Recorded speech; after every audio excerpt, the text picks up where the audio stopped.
Hello everyone and welcome back to another episode of The Damage Report under lockdown. It is a day, and a very special day indeed, because it's not only Jayar Day, but it is, as it should be, Jayar Wednesday. How's it going, Jayar? I'm wondering at this point whether or not people just expect Tuesday now because it's been such a regular occurrence. Well, I don't know if everybody, it's not necessarily, there is a pattern to the guess. It's not necessarily obvious, but the fact that Emma does every other Tuesday leads to you guys switching every other week. People probably have started to catch on to that. Yeah, if they realize what day it is anymore, yes, they have. I had briefly, while we were getting ready for this, and thank you for everybody who's already coming into the chat room, while we were waiting to go, I realized while we're waiting to start, we always have a hot mic because, as many people have seen behind the scenes, it would take at least a little bit of work for me to not have the mics active. But then I realized it's actually not that difficult. And so I briefly turned it off. I saw one person get mad and I was like, okay, fine, I'll turn it back on. And so you got to hear our beard prep and drinking. They could tell that you turned it off. I couldn't tell what there was a silence. There's usually you'd still hear it, but it wouldn't go to the stream. Right. But it is there, everybody. It's okay. And also, whenever we start the stream, I always see at least one person say, I finally get to catch the show live. And I think, it's a quarantine. Where have you been these other mornings? I don't know. Maybe people are going on hikes or something. Helping their kids on Zoom meetings for school. That's probably true. Yeah, I guess actually teaching their kids. Whew. Okay, I take it back. That sounds rough. Thank you for being here, Jayar. Very much looking forward to doing the show with you. Thank you, everybody who's already in the chat room. Please hit the like button if you haven't already. There's certainly been a lot of people in the chat room asking you to, and we would appreciate that you do that. Also, you can interact with us live by tweeting at #TDRLive, participating in the super chat, or just commenting, and we'll be reading some of those as we go along. We got a lot that we're going to be talking about today on the show. We've got an update on the incredibly irresponsible and dangerous rhetoric coming out of Fox News. We're going to get to that. Meatpacking plants, the target of the most recent invocation of the Defense Production Act. We've got, what's going to happen to workers who don't offer themselves up to be sacrificed on the altar of capitalism. Mike Pence unmasked. That should be exciting. And what does the NRA think you should do with your stimulus checks? I will give you one guess. Let's see if you can figure it out, people. Rent? Yeah, it's probably that. It's probably rent. Yeah, they're being oddly responsible. Anyway, okay, so we're gonna get to that, of course, in an hour. Why don't we get started, JR? Lots of news to get to. Oh, by the way, if you stick around to the end, if there's time, there is a new presidential candidate, or at least an exploratory committee. We're going to discuss that. Very exciting. Could reshape the entire race. So we'll give our thoughts on that near the end. Okay. You might have seen in the last week, a study has come out showing that they compared people who watched Tucker Carlson and people who watched Sean Hannity. And they found that watching Sean Hannity, because of his refusal to accept the seriousness of the pandemic, led to more cases of coronavirus. Now, obviously, both of them have been very defensive about President Trump and have not necessarily been saying what scientists say they should, but they gave credit in this study to Tucker Carlson for being more responsible.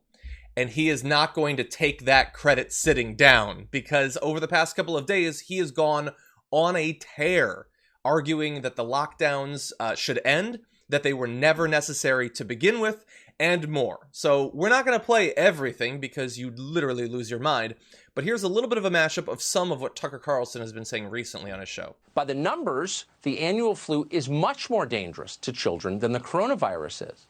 Now, why is this relevant right now? Well, it's relevant because we've shut down education nationwide. Many schools and colleges are now considering staying closed in the fall. For the kids who go to those schools and their families, this is a disaster. Shut up and lock down, they say. You're saving lives when you do. People will die if you don't.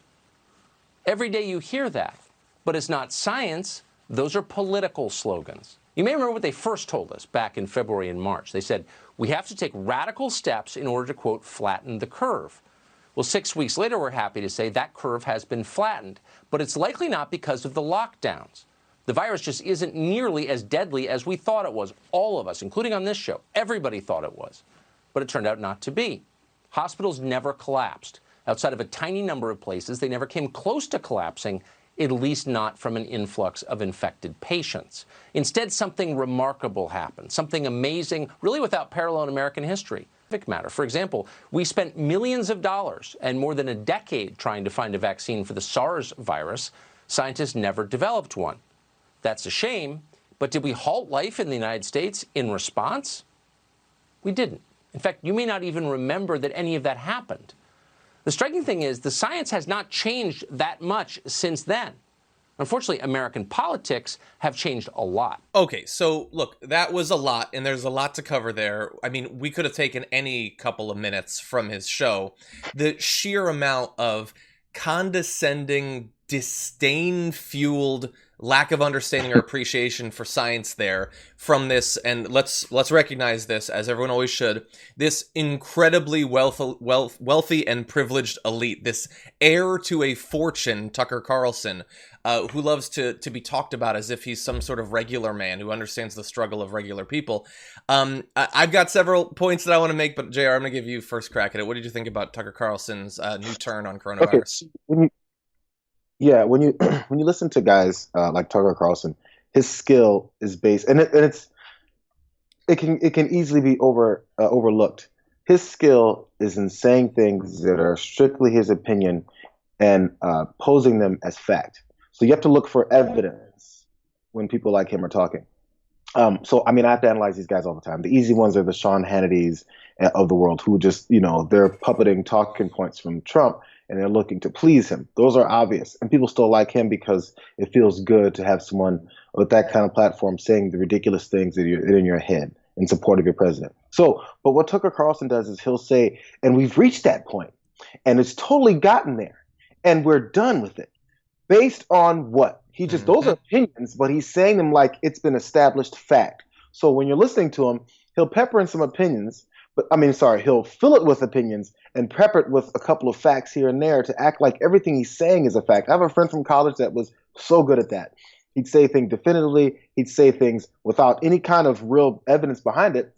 But he'd say it so convincingly to people that he'd go, oh, yeah, that's right. Chris said so. Let's go do it. Yeah. Yes, his name is Chris, but I'm not giving you his last name. But and I was always the guy who was like, Chris is BSing you guys. You didn't hear how empty that statement was, and no one knew it. So that's his skill in doing that. It has nothing to do with him actually giving you any kind of a fact that's basis for his argument. It's just his argument posed as facts. Yeah. He has mastered a sort of delivery that is supposed to stop you from recognizing that he is doing the same sort of explicitly biased partisan news coverage that all of the rest of the opinion people on Fox are, and indeed spreading conspiracy theories as well. But he talks in this tone, and even when he gets mad, he doesn't get as obviously mad as like a Sean Hannity or something like that. And he's reading it all off of a teleprompter, and so it seems reasonable. And he and a lot of on the right, there's these two doctors who run an urgent care or something like that in California, and they've said recently that based on their research, this is far less deadly than it was believed to be. So those two doctors, because they don't think that the quarantine is necessary, they've been all over Fox recently. And indeed, Tucker Carlson in that show was using their work that's been described as incredibly reckless, riddled with basic statistical errors, all of it. And obviously the self-interest as well.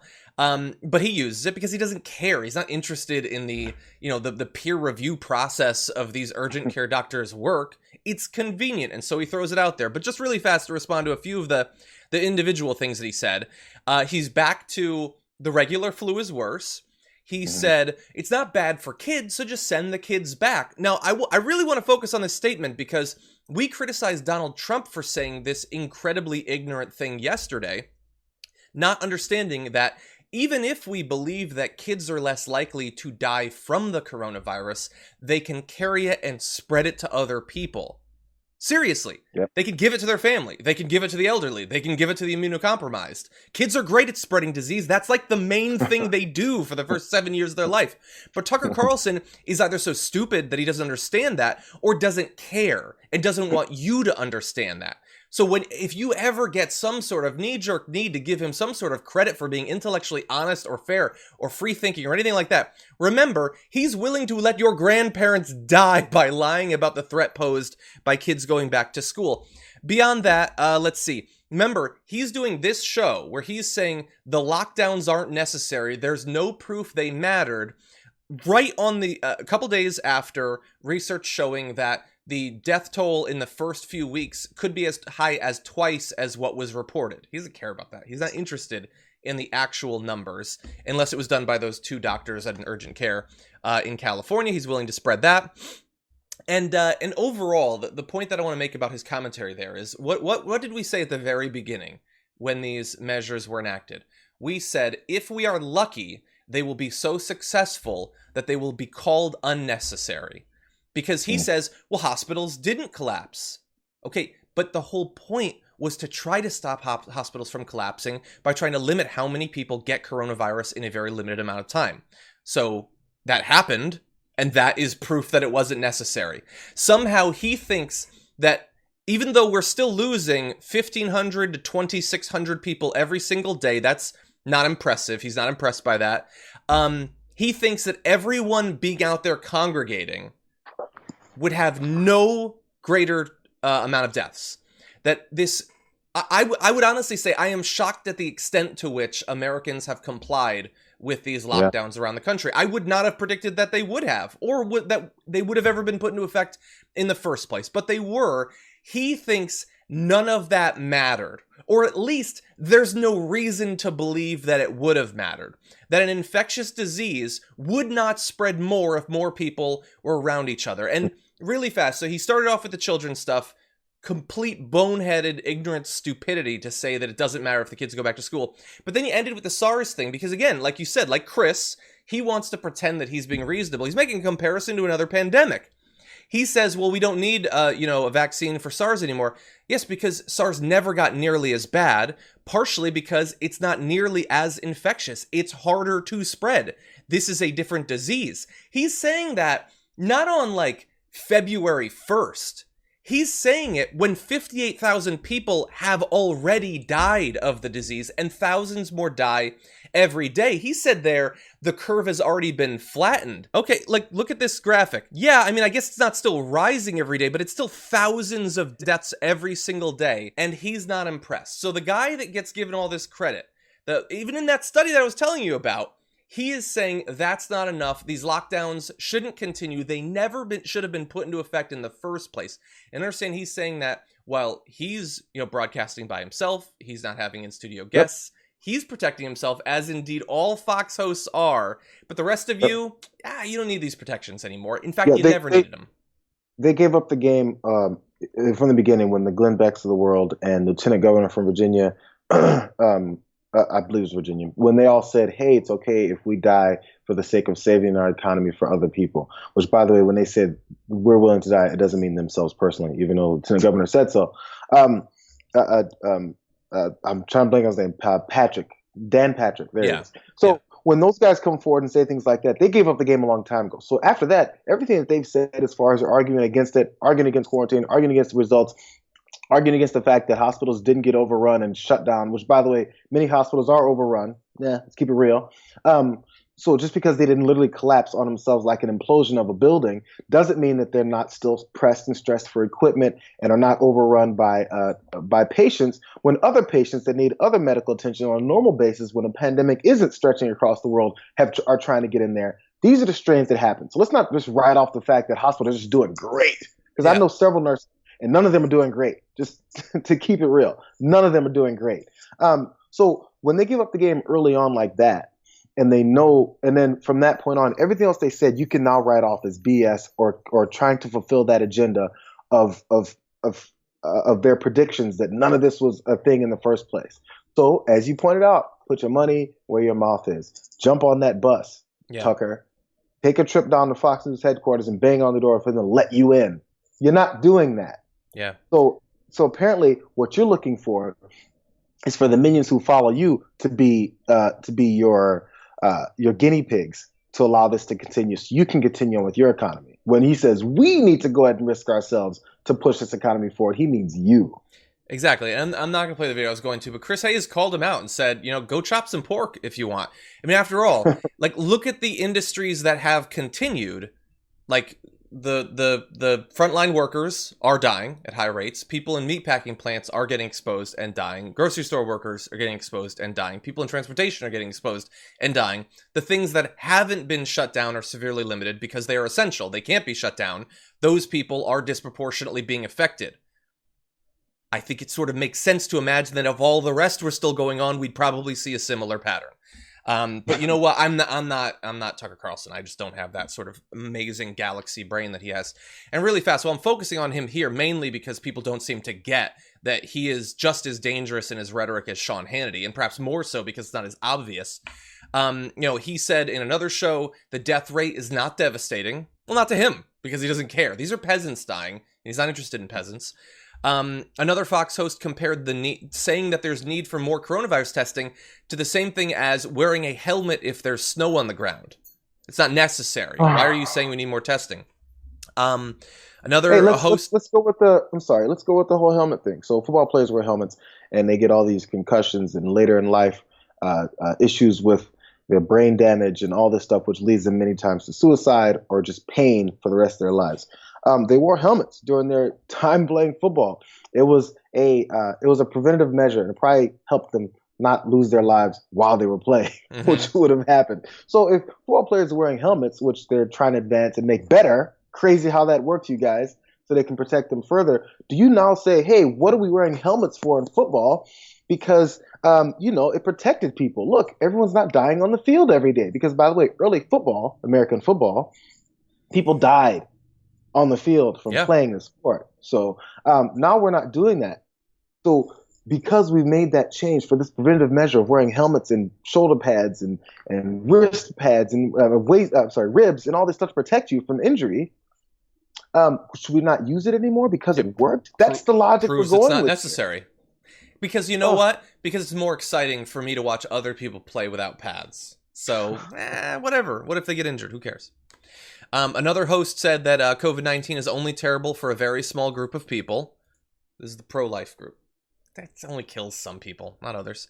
And only people with like pre-existing conditions, super rare things like heart problems, respiratory illnesses, diabetes, those things that, tens of millions of Americans don't have that stuff. And also on Fox News recently, Mike Huckabee and his guests suggested that the coronavirus is a Chinese bioweapon. So it's just, workers need to be ground up. And conspiracy theories from right-wing websites. That's what it is. It looks nice, high production quality, but it's as crazy as anything on the internet. We need to talk about a relatively new show called the Republic, or UNFTR. As a Young Turks fan, you already know that the government, the media, and corporations are constantly peddling lies that serve the interests of the rich and powerful. But now there's a podcast dedicated to unraveling those lies, debunking the conventional wisdom. In each episode of the Republic, or UNFTR, the host delves into a different historical episode or topic that's generally misunderstood or purposely obfuscated by the so-called powers that be, featuring in-depth research, razor-sharp commentary, and just the right amount of vulgarity. The UNFTR podcast takes a sledgehammer to what you thought you knew about some of the nation's most sacred historical cows. But don't just take my word for it. The New York Times described UNFTR as consistently compelling and educational, aiming to challenge conventional wisdom and upend the historical narratives that were taught in school. For as the great philosopher Yoda once put it, you must unlearn what you have learned. And that's true whether you're in Jedi training or you're uprooting and exposing all the propaganda and disinformation you've been fed over the course of your lifetime. So search for UNFDR in your podcast app today and get ready to get informed, angered, and entertained all at the same time.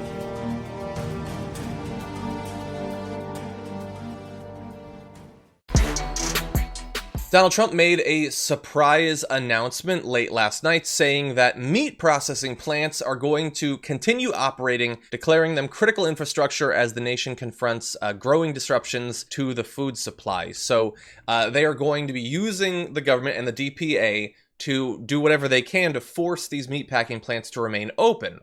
potentially doing this, because a number have shut down because they've been sort of epicenters for the spread of coronavirus. We've already had, let's see, as of when I made these graphics, 20 meatpacking and processing workers have died from coronavirus. At least 6,500 have been affected. Huge numbers for one industry. According to the United Food and Commercial Workers International Union, at least 22 plants processing meat from pork to chicken have closed at some point after clusters of employees tested positive for COVID-19. So he is going to be forcing them to stay open. They're shutting down because of the fear that their workers are being exposed. And I would assume, I'm not an inspector of pork, I would assume the fear is that some of the meat might be tainted as well. And so they're shutting down. Something that, by the way, have you been given the impression over the last few years that meat processing plant CEOs are quick to shut things down when there's fears about health concerns? That they just do it willy-nilly at the first sign of any danger? That has not been my impression, JR. When they see anything in their processing or any of these, I guess, I'm not sure what there's a term to call for these specific plants where they toss the baby chicks into the grinder and all that stuff. Those horrible videos that we've all seen. But when those happen, and when there's a speck of any kind of germ or even dust, and they're on it and they clean it, they're not going to tolerate any kind of filth or disgusting conditions in their plants. We've seen that over and over and over and over again. So when something like this breaks out, whenever they let it happen, they know that it's a big problem. Mm-hmm. Sarcasm, by the way. Yeah. Well, you need to make clear, JR, what you're supposed to do is you're supposed to say it, see how people respond, and then a day later say it was sarcasm. But anyway, so he's been very hesitant, by the way, Donald Trump, to use the Defense Production Act. He doesn't want to get involved or whatever. He didn't want to do it for masks and PPE, stuff like that early on. For pork, he does. And okay, look, devil's advocate, a lot of people eat meat, they need access to food, whatever. I get that. What I would say is, if you are going to invoke this power of the government, which is very rarely used, to keep an industry open, that should be accompanied by the necessary guidance, oversight, and support to make sure that it's done in a safe way. And so let's turn now to all of the things the government is going to be doing to keep these workers and consumers of the food safe. The order did not detail additional precautions companies should take to protect workers, which has led to worries among unions and other workers groups. Oh, no, they're not doing anything. They're saying you have to stay open, have at it. Do whatever you want. We don't care. But in combination with that, so you have to stay open, even though it is not a hypothetical that this could lead to your workers dying and getting sick. Dozens have died, thousands have gotten sick. We want you to stay open. We don't expect you to take any additional precautions. And in comments to the media earlier on Tuesday, Trump said he would also shield meatpacking companies from legal liability from worker claims of not being adequately protected, though the order didn't spell out any specifics. So you got to stay open. We're not going to require your companies to do anything different to protect your lives. And when you get sick and when you die, we are going to protect the company from any legal liability. And also when it comes to unemployment collections or requests due to all this going on, if the company decides to reopen and force you to come back into very unsafe, potentially lethal conditions, if you decide not to, that's a voluntary quit, and you're also no longer eligible for unemployment. Oh, we're going to get into those quotes in just a little bit. But isn't it interesting that this is the industry that he's choosing to make this move on? Like, I don't find it particularly surprising. I mean, we've been doing a lot of, like, we talk more about food production and regulations over than almost any other news show. But they've been, like, we understand that they're incredibly deferential to the desires of the fossil fuel industry, pharma, and stuff like that. But really, like, food manufacturers, when they want something, they get it.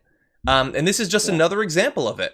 And the thing is, like, the protection from legal liability involving coronavirus, like, I have no doubt that that is going to expand at some point. They want to be protected from lawsuits in all cases. And if you set this precedent where something that we know is going to affect a lot of people, that they won't face any liability on it, why not blanket provide them with protection from other sorts of claims? The unions are seemingly terrified for good reason. I don't know why they're getting involved. I thought Republicans, conservatives in general, were against government getting involved with the day-to-day operations of a company. So, we slash regulations, eliminate them in many other cases because we'll just trust the companies to do the right thing. Hey, why are we being so burdensome on these employees? Why can't we just trust them to do the right thing? Hey, if they have a beef with their company, sorry for the pun, if they have any kind of a conflict over this situation, why are we trying to put in any kind of rules that will protect companies from these people? Hey, just let the free market be the free market. If the employees decide not to work, hey, that's something the company has to figure out. If the employees decide to go in, hey, that's something the company's got to figure out. How come we're putting in things from the government to work in this exchange when we're supposed to just leave them alone? Leave them alone. Why are we doing this? Well, and that's almost exactly, I forget exactly who it was on Fox, but was saying this like a week or two ago, which is you don't need to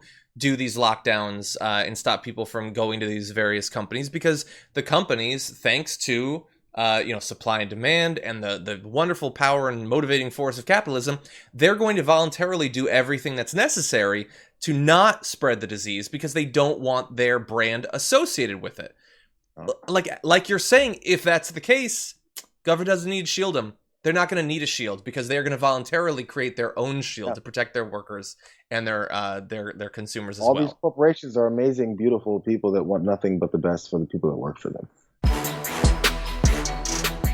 So with the announcement that meat processing plants are going to be forced to remain open and that the companies are going to be protected from any liability, I'm curious, what's going to happen with the workers? Because I'm reading reports, quotes from people who work at these plants saying they don't understand how this is supposed to work. One, named Donald, is an employee at a Tyson's Waterloo, Iowa facility, who said, all I know is this is crazy to me because I can't see all these people going back to work. I don't think people are going to go back in there. I'm still trying to figure it out. What is he going to do, talking about Trump? Force them to stay open? Force people to go to work? Donald, that is a very good question. Yes, they are going to force you to go to work or else.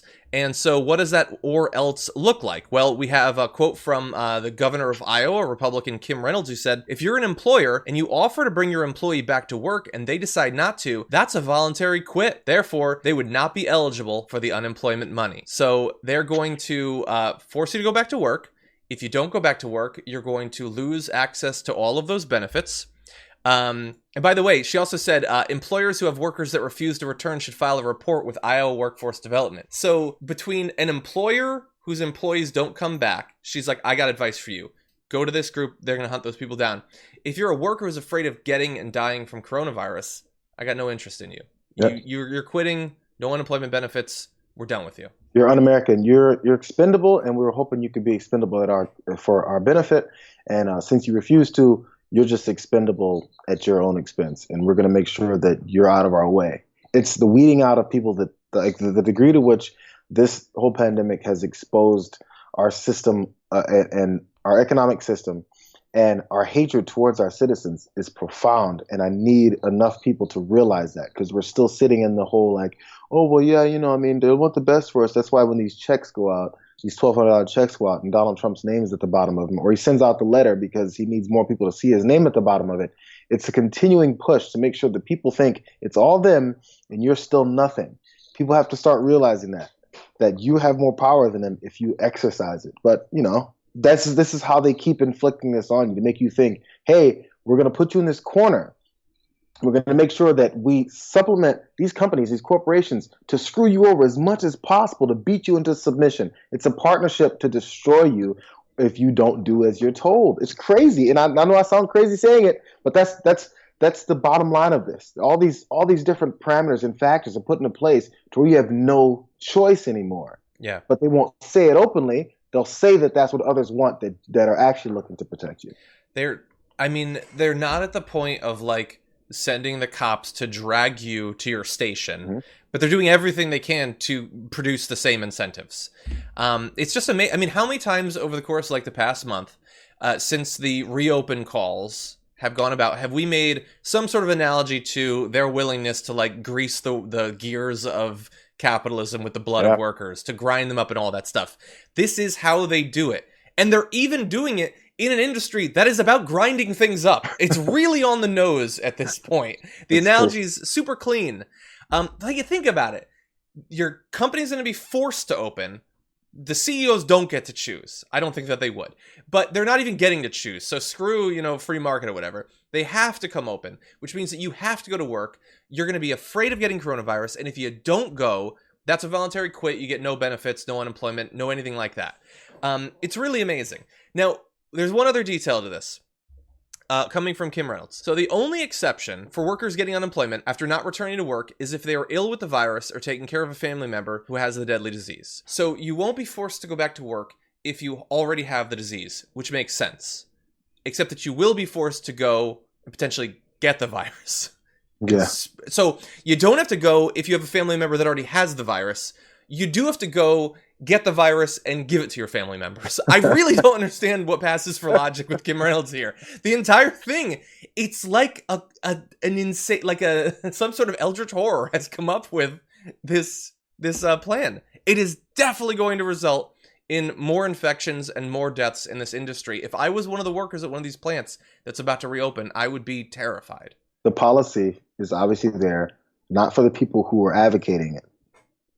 So, I mean, if Kim Reynolds has any family members that are going to bring the virus to her, she's shutting that down. Just saying.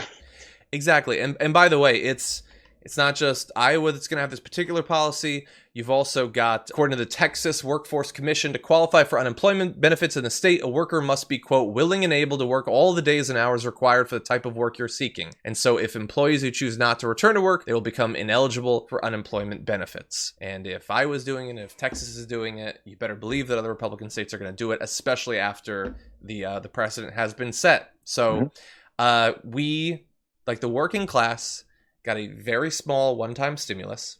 Trump sort of laughed off the idea yesterday of a second, even $1,200 check. Very limited protections in some areas from being fired without any sort of compensation, against being evicted and things like that. And those are already going away. And you are going to be forced to go back out there into a situation with the virus that is almost exactly the same as what you would have faced 6 weeks ago if we had never stopped before. They don't have any better treatment. They don't have a vaccine. We're barely doing more testing. We're not even doing half as much as experts say would be necessary to sort of justifiably restart the economy. And they have resisted all calls to get to that point. They could have easily done it. They could have started spending 6 weeks ago any number of billions of other people's dollars to create at least the cover in terms of testing necessary to restart things. But they want to have their cake and mash it in your face too. They want to restart, and they don't want to do what is necessary to protect you. I really don't understand it. It seems homicidal at this point because, again, it isn't their money they'd be spending. They could use taxpayer dollars, public money, to provide the personal protective equipment and testing to preemptively reopen the economy. They could do that. If that's what they want, is to get people back to work, get the economy roaring again, they could have done it. But they chose to just start it without the necessary protective measures. I don't understand, other than, and this seems crazy, a desire to see workers die. I don't know what the other explanation is. Well, for it. it's the seeing workers die is just it's a result of the policy because it's capitalism. So the policy is get back to work, get these people back to what you need them to do by any means necessary. Get as much money as you can, spending as little as possible. That's the idea, right? Yeah. You're supposed to, if you have a company, you're trying to have very little amount you put out and try and get more in. So this is the same idea. It's just your workers are part of what you got to make sure that you utilize to get your money. So if the idea is to get things started without having to invest anything to make sure you protect the people who are getting you your stuff, hey, let's do it. Yeah. If they die, that's not me. This is capitalism, bro. You are expendable because I need to get my money. Bottom line. Yeah. Yeah. And I really think that, I mean, they've been successful in tracking the spread of coronavirus in some areas to these meatpacking plants. There's one area where 90% of the cases were tracked back to one particular plant, and it's just going to become more common. And that meat goes all over. A few plants getting infected, the meat goes all over the country. That's what I wanted to say. That was last thing. I'm sorry. I know I've been on this forever. This one thing about this is Tyson, I think food companies yesterday said that the food supply chain is getting severed, and all these scary terms. Oh my God, we got to make sure we get back to work and send these guys to work. And the infection rate goes at this rate. what do you think's going to happen to the food supply chain if everyone that works there has the virus? Mm-hmm. Is it going to continue on, or is it going to end anyway? Or are you going to plug in more people to do the same thing and it infects them as well? And then when that meat comes to your grocery store, after you stand in line to get in your grocery store and you're wearing your mask and your gloves and you go to the meat section, are they going to start placing really large orange stickers on every meat, every package that comes from these infected places and goes, just for full disclosure, this came from the meat packing plant that had 90% of its employees infected. Are you going to buy that meat?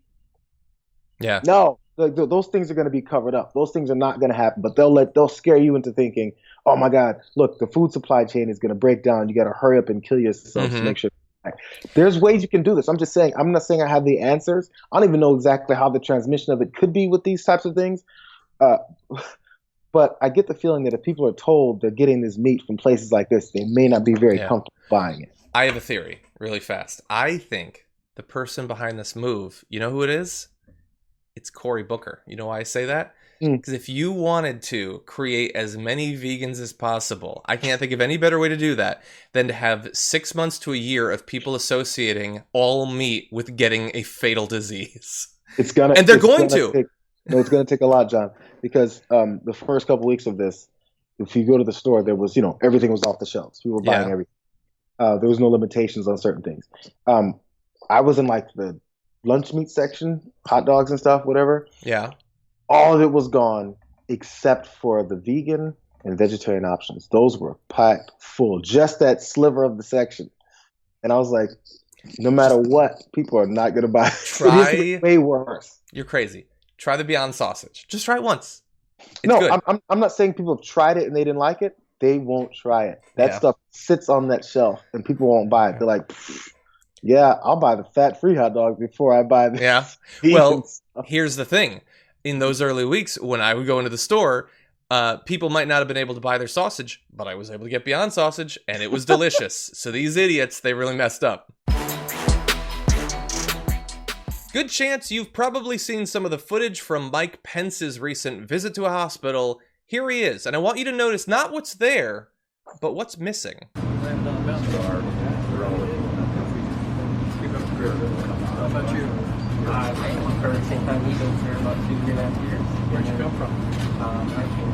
So that's Mike Pence, the guy that I think is still technically in charge of the entire thing, the entire response, not wearing a mask at the Mayo Clinic, even though they later clarified and then deleted the tweet that they had asked him to do it, and he declined to do so. Everyone else there being very responsible, wearing personal protective equipment. Mike Pence, not interested, not doing it. So first of all, newsflash. If you delete a tweet, you should probably explain why you did, because everyone knows you deleted the tweet. Just heads up for anybody out there. If you delete a tweet, you're going to have to go and explain, because people say, oh, I'm going to come up with a reason why, and that's going to be the narrative. So when you say he went in there and he denied putting it on, you might as well leave it up, because that's obviously what happened. So in this case, I'm not sure if the outrage is about him going in there without a mask because he's surrounded by folks who potentially have it or are suffering from it, who are trying to get over it, and he could be infected, or vice versa. Because the first thing I thought was, hey, bro, if you walk around like this in the Mayo Clinic with no mask on, where else are you going around with no mask? Who else are you interacting with no mask? Yep. And now there's vulnerable people around you. And who are you passing this on to? This has been the conservative approach to this the whole time. Every time someone says, hey, you can be asymptomatic and still carry it, still have it, still spread it. Yeah. They go, oh my God, really? This is new to me. Yeah. Yeah, he's like Brian Kemp. He's like, he's just figuring out stuff about it now. Well, look, he was asked about this, so I'm going to give him a chance to respond before I give my thoughts. Here is Mike Pence. Well, let me say, as Vice President of the United States, I'm tested for the coronavirus on a regular basis, and everyone who is around me is tested for the coronavirus. And when the CDC issued guidelines about wearing a mask, it was their recognition that people that may have the coronavirus could prevent the possibility of conveying the virus to someone else by wearing a mask. And since I don't have the coronavirus, I thought it'd be a good opportunity for me to be here, to be able to speak to these researchers, these incredible healthcare personnel, and look them in the eye and say thank you. Yeah, would have been tough to look him in the eye with that mask that covers your Also, mouth let's keep it real. and Let's keep it not real. your eyes. Keep it real. So, what did his appearance? Sorry, John, you haven't got to the point yet. What is his appearance at the Mayo Clinic on that day have to do with his approach and his tackling of this task force enforcing of the coronavirus? What is his reason for being there outside of a photo op and for political reasoning? Yeah. Again, if you talk and speak to everyone, you can go around and do all this. You just want to look them in the eye. That's the reason. You just want to look them in the eye, or did you want the camera to see you looking them in the eye? Yep. While you're at the Mayo Clinic. The Keep it thing real. is, like, I'm not opposed to like photo ops. Like they can do it if they're being responsible. Put on the mask, go there, take some photos. But they can't do that. Okay? He could, like, and by the way, I saw someone in the chat said the Mayo Clinic should have denied him access without wearing the mask. 100% right. They should have blocked him. I understand why they didn't. But like, I would get in LA, I would get thrown out of a convenience store if I wasn't wearing a mask. Yes. He goes in to a hospital, and it reminded me like of a little kid. Well, here's all the reasons why clearly I could never have it, and I don't need to work. Just put it on. Stop with your stupid little evasive excuses and put on the mask, because you still could have talked to them. You still could have done your photo op. I don't want you contributing to people trying to come up with reasons why they don't need to have it. Because I'm feeling fine, because I don't have a fever, because I haven't been around people. There's plenty of reasons why I don't need to wear one. Every American is looking for excuses to not have to abide by the same regulations that everyone else does. That is the core thing at the center of our being as Americans. They don't need to be encouraged in that. And they have been so far from the very beginning. Do you remember this? When Trump says that CDC recommends masks, but he won't wear one, and he will not, saying, I mean, I can't be meeting with like foreign heads of state wearing a mask. I think it'd be a great idea, especially when visiting with visitors from other countries, to not be wearing a mask.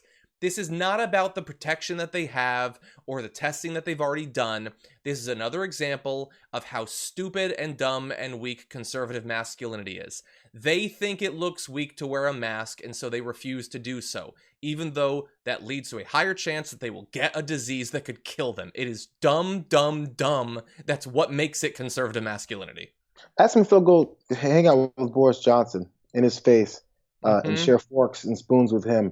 See if they'll share a straw with him, since this is all great. So Mike Pence, by the way, also revealed one other thing, which we knew already, but he goes, I'm not worried about it. I'm the effing vice president of the United States. You know what I can do? I can get tested every day. By the way, that's one of the problems that we've got, is that everyone can't. So when you go and flaunt your privilege and you're like, you know who I am? I can get a test every day. Like, you don't realize how you're pushing that in people's faces who are desperate for a test because they don't know what's happening. Or they've got a family member that is sick and they can't get a test. And like, man, it's pretty obvious of what's going on here, but I can't do anything about it. And you go and flaunt. Here's my excuse for not wearing a mask, is because I'm the vice president. I can do what I want. I've got access to things that you don't have access to. No, that wasn't his energy in saying that. But you got to think about how you come off. Yeah. You got to know the situation and know how you look in conveying it. It's a problem, bro. You got to start connecting. This is what out of touch looks like. Exactly. And I want to just briefly give credit to one of the people who most forcefully called out why Mike Pence shouldn't have, from the very beginning, shouldn't have been involved in this effort, considering his own record in his own state on matters of healthcare and disease. AOC tweeted in response to this video, when I warned everybody in February that Pence doesn't believe in science and shouldn't be in charge of COVID response, I meant it. But I admit I did not have VP visits COVID patients without wearing a mask on my bingo board. Yeah, and I didn't have inject yourself with bleach either. Man, every day is a wake-up call. It's like the damage report, but honestly, it should be the mental damage report, because that is what we're reporting on, is insane news that shouldn't exist. If you are one of the Americans who's been lucky enough to get your stimulus check, which of course millions and millions of Americans have not, what are you going to spend it on? Well, conveniently, the NRA has a suggestion. In the April 23rd article of their magazine, they said, check out these sweet deals from more than 10 companies. You can get scope mounts and magazines, and you can turn that stimulus directly into another gun, which is definitely what you need right now. How are you going to survive a disease if you can't shoot it in the face? So if you get that money, use it for what you need to survive. A gun, JR.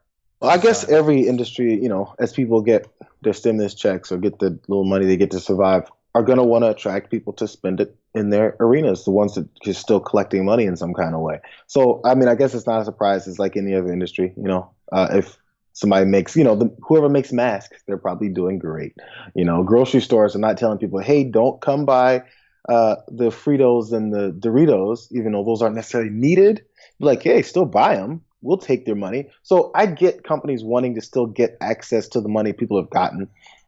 It just seems a little morbid in this particular case. So I don't expect him to pull back on it. I would just hope people have enough of perspective to see that this isn't necessary and that they're looking to just get it from you without giving you much in return, except for this false sense of security in buying more guns. Well, and let's bear in mind, this isn't the manufacturers saying it. I mean, I'm sure they're saying it too. This is the NRA, which last I checked does not itself sell guns. So there is a financial connection we'll get to in just a sec, but they're not actually the ones selling it. And by the way, look, I think there should have been far more support for different people. And if you don't need it to pay for rent or food or medicine or whatever, it's still yours. You can use it for whatever you want. Seems kind of stupid to me. And I will just say, like, while I think you should be able to spend it on whatever you want, understand that conservatives love to point out when anybody gets money that's being spent on something they don't need. How many broadcasts did Bill O'Reilly do year after year that these supposedly poor people who complain about their pay, they still have money for TVs and microwaves and all this stuff. So if it's something not essential, like a place to store your food or heat it, they will point that out. If it's yet another gun, well, that's essential. Come on, get off our backs. We already, I mean, you go ahead. You probably can get to that. Really fast. I just want to point out that, look, one of the things that we try to ram home with our coverage of the NRA is that while they will pretend that it's about protecting your constitutional rights, or back in the day, early on, they were trying to say it was about safe and responsible gun ownership and training. It's not about that. It's a lobby front group for the gun manufacturers. It is designed to sell more guns. Take any opportunity, exploit it to sell more guns. And it's not like they don't get paid for this. So 4 of the 7 companies listed in the article have donated to the NRA. Springfield Armory, Crimson Trace, FN America, and Hornady. Springfield Armory has given between $1 and $4.9 million to the NRA. Crimson Trace has given between $100,000 and $250,000. FN America has given between $50,000 and $100,000. And Hornady has given between $25,000 and $50,000. So sort of convenient that they get money from the gun manufacturers. And then when this money is going out, suddenly taking government assistance is a great thing, but give it back to the gun manufacturers, who in turn will give them more money. And they will need it too, because recently times have been hard for the NRA. They're bracing for layoffs as the coronavirus has disrupted fundraising. So sort of convenient that they can turn this crisis into an opportunity for them. I mean, when you got your lobbying group, when you got your promoters, you got your PR group, which is all the NRA is for these folks, working for you, hey, you just let them work. It's like, hey, you guys have been convincing people for long enough. Continue to work for us. We'll continue to hand you the money to do so. It's I guess it's the most obvious exchange that we could imagine for Americans right now. Yeah. And also, by the way, domestic violence in homes as people are all locked down and quarantine is increased. And then people victims of this in those situations find themselves trapped with someone who has had these problems in the past. And to push more guns, Yep. It's no different than any other day, but it just seems particularly irresponsible now. Yeah, and to add on, there's a great point. I want to add on just a little bit more. In early April, CNN reported that of 20 police departments serving large cities that provided statistics, quote, 9 saw double-digit percentage jumps in domestic violence cases or 911 calls in March, either compared to the previous year or to earlier months in 2020. And according to the Giffords Law Center, domestic violence incidents involving a gun are 12 times more likely to result in death than those where a gun is not present. And so one inconvenient truth that we continually say is that while you might have fantasies of fighting off bandits with your gun, the people who are most likely to die as a result of you bringing a gun into your home are yourself and those you live with. Those you love, they are the ones whose chance of death rises the second a gun takes residence in your house. Yep. But no, everybody's responsible, right? Everybody's a responsible gun owner, except for all those people that accidentally end up shooting themselves or the people that they love.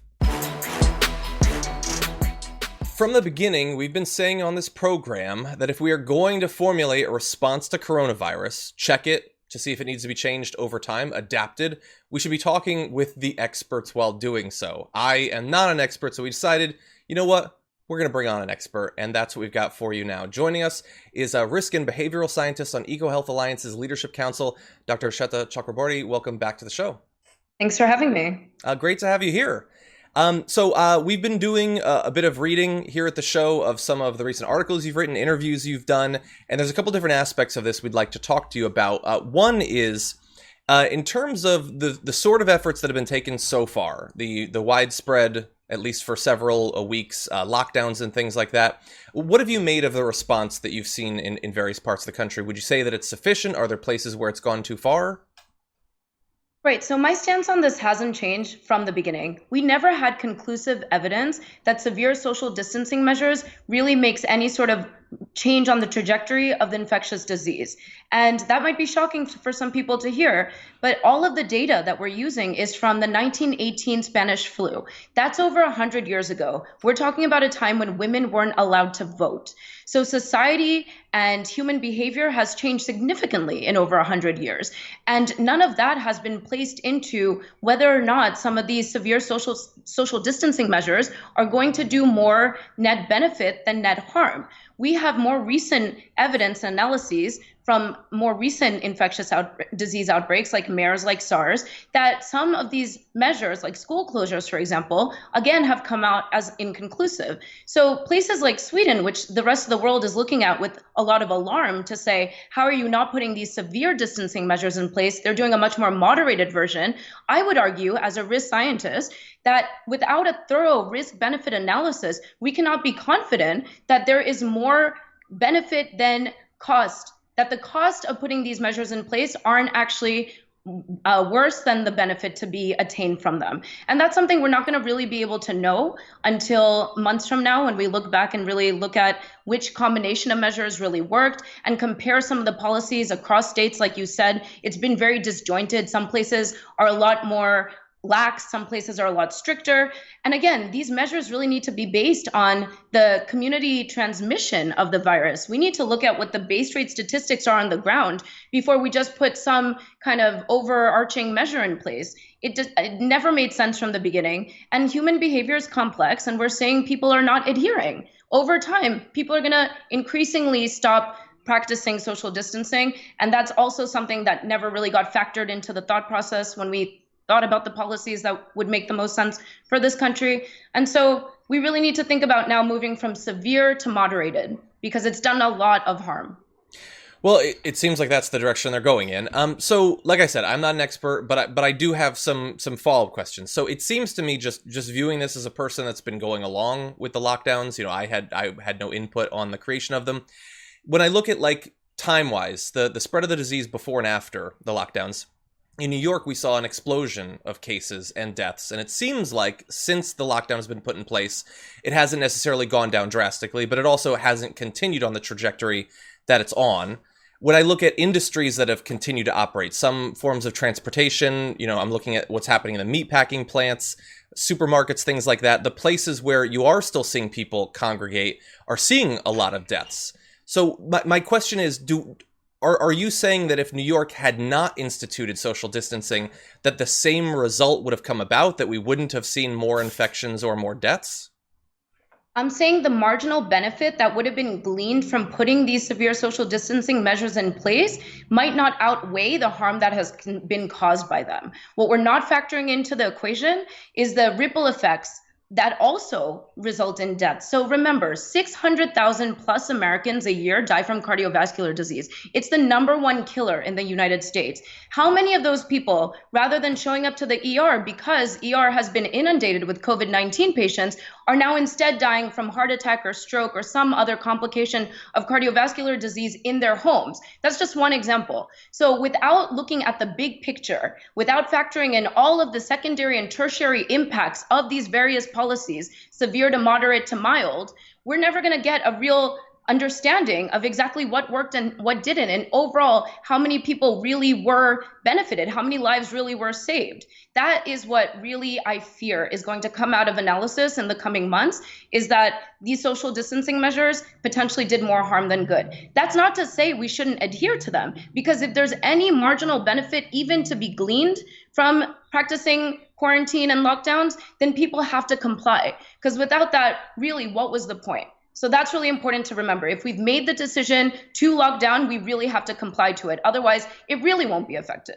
So some states are in the process or have already started to reopen. Georgia, they started on Friday, and some additional businesses on Monday, and we're seeing other states, especially in that region, doing the same.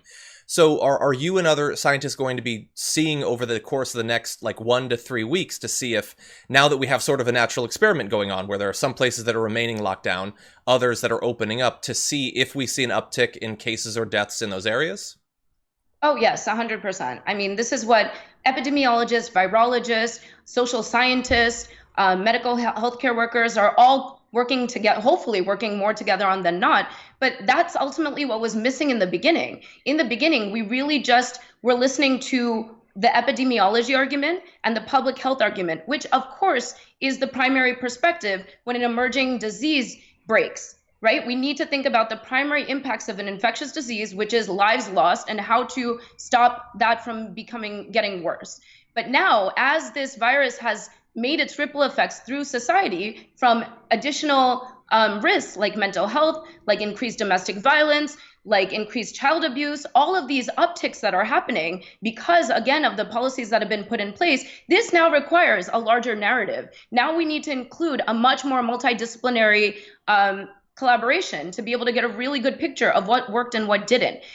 Look, if another wave of COVID-19 comes, we are going to have to treat it in a way that is still going to be aligned to some parts of the society opening back up and the economy opening back up, because these severe social distancing measures were never going to be sustainable for months and months and months into a year. Not in a Western democracy where human behavior, again, is really complex. We're already seeing people no longer adhering, even in places like California, where there's been a lot of support for the policies in place. So this, unfortunately, I see is going to get worse.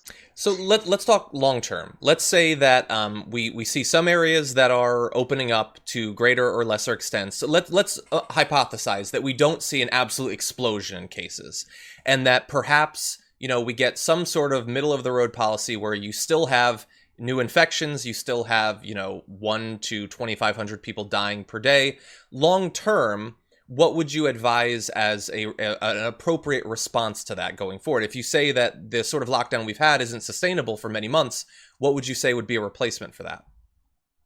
Okay, so firstly, we need to move to moderated lockdown, right? Moderated social distancing. So reopen restaurants, reopen community gatherings, and just put in sensible social distancing measures. So keep people 6 feet apart. I don't know if other people are noticing, but now with face masks on, people are standing closer than ever, even within grocery stores where it's very clear that people should be maintaining that 6 feet apart distance.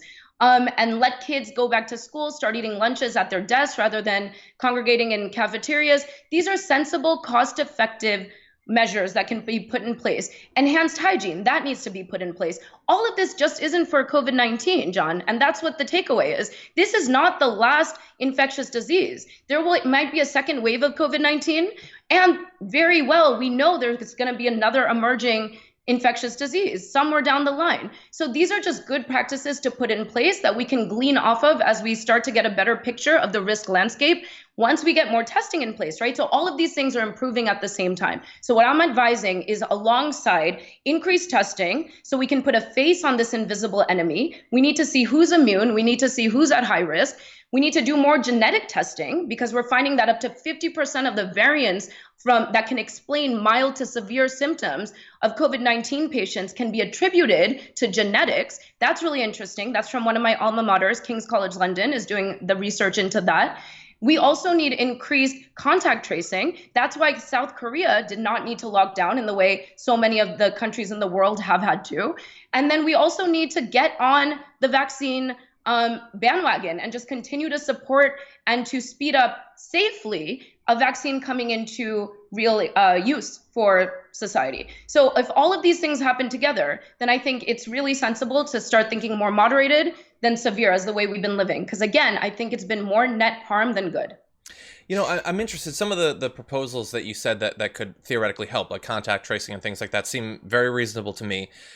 What I fear is that many of the sort of people that are right now protesting against the lockdowns, talking about how it's, a huge infringement of their rights and things like that, there seems to be a greater prevalence of certain types of misinformation among that group about the cause of the disease, believing that it's potentially 5G cell towers that are doing it, right, about what contact tracing would mean, that is itself a massive interference in people's constitutional rights, that people like Bill Gates are trying to use this opportunity to lower the population with vaccines that'll, stop you from reproducing and things like that. So what do you think about the possibility that some things like more widespread constant testing, making the vaccine nationwide available, doing contact tracing, that some of the people pushing for an end of the lockdowns now might be very resistant to those sorts of solutions? And I can see that. I mean, look at how scared we are as a community on COVID-19, and everybody wants that vaccine. But ultimately, by the time a vaccine comes available, I assume, I definitely will make the hypothesis that we're going to have a significant amount of the population that resists getting the vaccine, the same way we see with the seasonal flu. It's risk trade-offs, right? It's what scares people more. So does the disease scare you more, or does the alternative of not, the processes that would stop you from getting infected, does that scare you more? So this varies from society to society, culture to culture. Various countries you see have higher and lower risk tolerances. So the reason that places like Sweden have been able to put in more measured policies is because there's a higher just tolerance for being exposed to risk. It's not the same demand to be kept safe. And it's an understanding that we coexist with risk, and it's not up to the government necessarily to protect us from everything. Mm-hmm. So that there's various schools of thought around this, right? But ultimately, it's the risk trade-off. What scares you more, losing your privacy or potentially getting infected? And that's something that it's going to be interesting to see. But ultimately, what are people willing to give up to be safe? Yeah, but it seems like we should also add on, of course, that when we're talking about risk, we're not purely talking about a risk that you choose to take for yourself. I mean, after all, I can choose not to take the vaccine. I can choose to engage, go about my regular everyday life. I could get the disease. There's a good chance I'm going to be asymptomatic. I'm young. I'm in relatively good health. I might be fine, but I could easily pass on the disease to someone that could get seriously ill or potentially die. So this is a case where it's not like, I make risky decisions with my diet all the time, but I'm not giving anyone else diabetes by doing that, right? Isn't that shouldn't we factor in the fact that this is a particularly infectious disease, that it spreads relatively easily? Yeah, and so there's a bunch of factors in how we come up with the frequency and probability of this disease, how we perceive it, right? So that's risk perception versus risk reality. And I would argue that voluntary risks that people take are not as voluntary as they think. And also people's own personal problems, like whether or not you take a vaccination or a vaccine, or whether or not you take a prescription drug to prevent the onset of, let's say, high blood pressure or high cholesterol. That sounds like a personal choice, right? Mm-hmm. But ultimately, we are part of a society that is really interconnected, and individual decision making does not stay with the individual. Because if you choose not to vaccinate your children, we know now, we've been hearing about it in the news, what the ripple effects are, what the consequences of that are. If you choose not to take your medication, especially in the United States, and you end up in the hospital, then that's increased costs for those that have to now deal with the higher cost of those ending up in the hospital than had they been proactive in taking their medications in the first place. These costs are not specific to the individuals, and we are much more connected than we realize. One good example is during 9/11, post 9/11, people decided that they didn't want to be in a situation where they didn't have control, and that they were not in, that they were being involuntarily exposed to risk, like getting on a plane, right? Mm-hmm. And so instead, you saw an uptick of people driving cars. Now that's something I have control over. It's a voluntary risk. Yet the risk of getting in a car is much higher than of getting on a plane.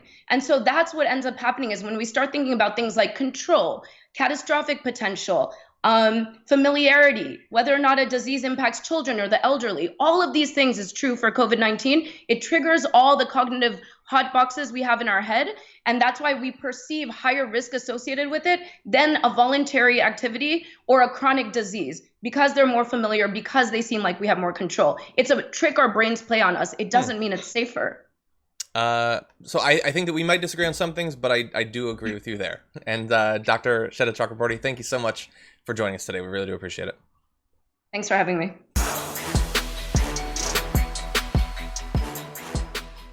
Thanks for listening to the full episode of The Damage Report. Support our work, listen ad-free, access members-only bonus content, and more by subscribing to Apple Podcasts at apple.co/TYT. I'm your host, John Adarola. I'll see you soon.